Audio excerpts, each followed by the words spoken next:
আজ অনেক দিন পর হাতে একটু সময় পেয়েছি। আর কদিন গাছে একদমই সময় দিতে পারিনি, যে কারণে আমার অনেকগুলো গাছই বলতে গেলে মরে গেছে, অনেক গাছই বলতে গেলে মরে গেছে। কিন্তু তার মধ্যেখানেও এখানে কাঠচাপা হচ্ছে, নতুন নতুন অনেক ফুলের স্টিক এসছে।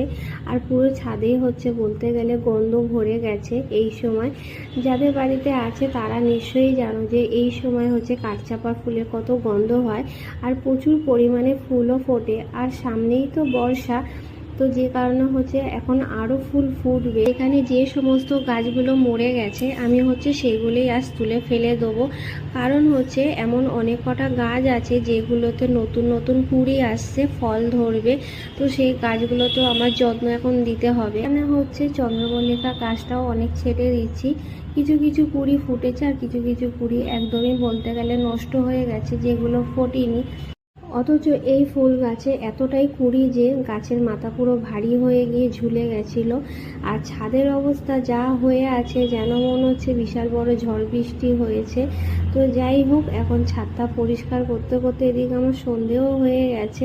আর আজকে গাছ থেকে এই কটাই উচ্ছে পেয়েছি।